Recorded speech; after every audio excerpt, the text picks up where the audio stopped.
Hi friends, tube city food channel నుండి వచ్చే వంటల వీడియోలు చూడడానికి సబ్స్క్రైబ్ చేసుకొని బెల్ ఐకాన్ నొక్కండి. అండ్ మనం ఈ వీడియోలో మొక్కజొన్నల ఫ్రైని ఎట్లా చేసుకోవాలనేది చూపిస్తున్నాము. ఫస్ట్ మనం మొక్కజొన్నలు ఒలిచే కాడికించి చూపిస్తున్నా. ఒక లైను 2 లైన్లు మనం ఫస్ట్ ఆ నుండి ఇటుకి పొడుగుగా తీసినామనుకో ఒలవడం ఇట్లా చాలా ఈజీగా అవుతుంది. ఎందుకంటే మనం రౌండ్గా ఒక్కొక్కటి ఒలుచుకుంటూ పోవాలంటే చాలా తిప్పలు అవుతుంది. ఇట్లా ఫస్ట్ 2 లైన్లు తీసినాక కొలిస్తే చాలా ఈజీగా చాలా మంచిగా వెళ్తాయి.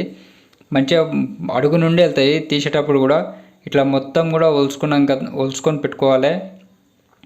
ఇట్లన్నీ ఒలుచుకున్నాక పొయ్యి మీద మనం బాండి పెట్టుకోవాలి. బాండి పెట్టుకొని ఫస్ట్ మనం బాండీలో ఆయిల్ పోసుకోవాలి. కొంచెం అంతా ఎక్కువ పోయొద్దు, కూరలో పోసినట్టు కొంచెం అంతా పోస్తే సరిపోతుంది. ఇట్లా ఆయిల్ పోసిన తర్వాత మనం ఒలిచిపెట్టుకున్న మొక్కజొన్న గింజల్ని ఆయిల్ వేసుకోవాలి. బాండీలో మొత్తం వేసుకొని కలుపుకుంటూ ఫ్రై చేసుకోవాలి. లేత మొక్కజొన్నలు అయితే ఒలవనికి మనకు కొంచెం తిప్పలు అవుతుంది. ఇవి కొంచెం ముదిరినాయి, అంటే ముదిరలేదు, కొంచెం లేతవి కాకుండా కొంచెం గట్టిగా అయినాయి. వీటిని కొంచెం మంచిగా ఫ్రై చేసుకోవాలి. ఇట్లా ఎంపుకుంటూ ఫ్రై చేసుకోవాలి. లేదా అయితే 1-2 నిమిషాలు ఫ్రై చేసుకుంటే సరిపోతుంది. ఇవి కొంచెం ఉన్నాయి కానీ ఒక 5 నిమిషాలు అంతసేపు ఇట్లా ఫ్రై చేసుకోవాలి. దాంట్లోని ముదిరిందా లేదా అనే దాన్ని బట్టి మనం ఫ్రై చేసుకోవాలి. ఇట్లా కలర్ వచ్చినంత వరకు మంచిగా ఫ్రై అయినంత వరకు ఫ్రై చేసుకొని దాంట్లో మిరపపొడి కొంచెమంతా, ఉప్పు కొంచెమంతా వేసుకోవాలి.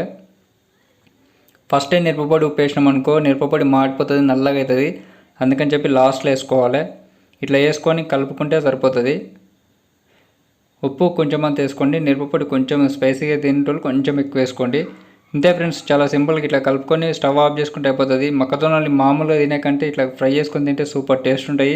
లేత ఉంటాయి కాబట్టి స్పైసీగా మస్తు అనిపిస్తాయి. థ్యాంక్ యూ ఫ్రెండ్స్, వీడియో చూసినందుకు. సబ్స్క్రైబ్ చేసుకోండి, బెల్ ఐకాన్ నొక్కండి, మరిన్ని వీడియోలు చూడండి. Thank you.